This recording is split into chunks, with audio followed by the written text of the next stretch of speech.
Bonjour à tous et à toutes, j'ai le plaisir de te retrouver pour ce nouveau podcast où je voulais te parler aujourd'hui de mon modem, mon routeur qui est un switch. Alors les switches permettent de concentrer le signal DSL sur les ports Ethernet que tu veux.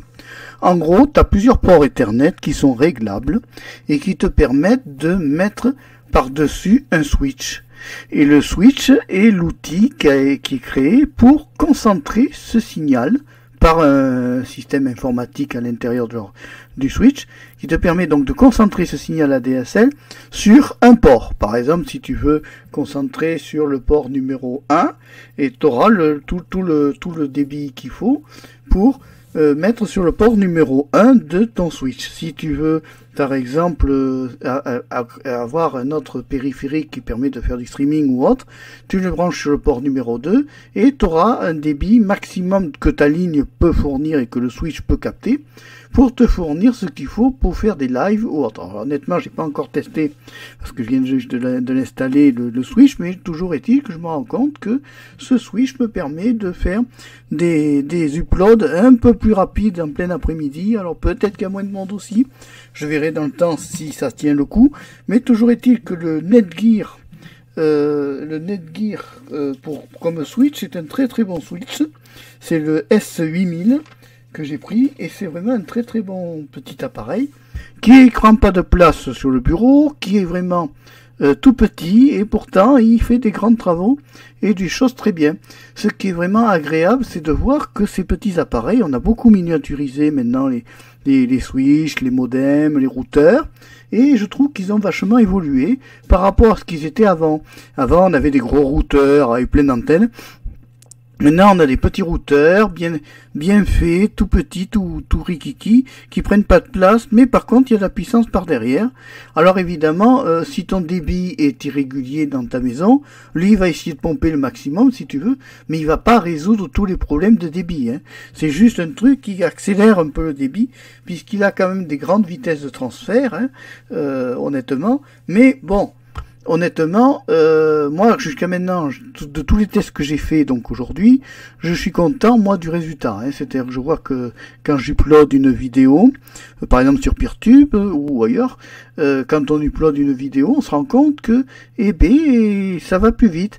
On a plus de montée rapide de la vidéo par rapport à avant quand j'uploadais sur YouTube, par exemple, c'était très lent. N'importe quelle que soit la plateforme, quand tu n'as pas de débit et que le débit est très lent de ta DSL, par exemple le débit internet, hein, et bien automatiquement tu te retrouves avec des problèmes et le switch permet de résoudre ce problème-là en régulant bien le signal DSL et en faisant en sorte qu'il soit bien concentré sur ton port Ethernet. Alors évidemment, ça n'est valable que pour les ordinateurs câblés en filaire. Hein. Le switch n'est pas un système, enfin, le modèle que j'ai pris, qui n'est pas un truc de grand luxe ni de l'au-delà, c'est quand même un modem qui ne fonctionne qu'en filaire. Il faut toujours privilégier les câbles filaires au Wi-Fi, parce que le câble filaire, tu auras la donnée brute de A à Z, que le Wi-Fi, tu l'auras un peu moins fort, et tu peux avoir aussi des coupures selon le réseau. Si tu as des irrégularités de signal Wi-Fi, ou que tu as par exemple un mur trop épais, ou autre, tu peux avoir des irrégularités et amener à avoir des petits soucis. Alors bon, ce n'est pas des soucis gravissimes, mais bon, ça peut être embêtant. C'est-à-dire que si tu te retrouves avec des coupures de réseau, t'inquiète pas, c'est pas forcément ton ordinateur qui fait l'andouille, ça peut être aussi ton modem qui capte mal le signal ou qui est mal programmé pour le signal que tu veux. En plus, le switch a un avantage, c'est qu'il est entièrement personnalisable au niveau des signaux. On peut lui dire de tel port je veux faire du gaming, par exemple, tel port numéro 2, j'ai mon PC Linux, par exemple. Tel port numéro 3, j'ai ma console de jeu. Tel port numéro 4, j'ai un autre périphérique. Et une fois que tu as programmé tous tes ports, après, le switch répartit selon la priorité de la demande et lui t'envoie un signal donc plus régulier, plus homogène, avec moins de risque de perte de baisse ou autre. Sous réserve évidemment que le débit de base qui arrive, c'est-à-dire l'alimentation qui vient de ton ordinateur, ta box, il faut d'abord que ton alimentation de câble soit de ta box à ton switch, qui soit bien câblé et que tu aies un bon réseau dès le départ. Voilà. Voilà ce que je peux dire sur ce switch, qui pour moi, le Netgear est une très très bonne marque. Si tu n'as pas vu la vidéo, elle est sur YouTube, tu peux la voir.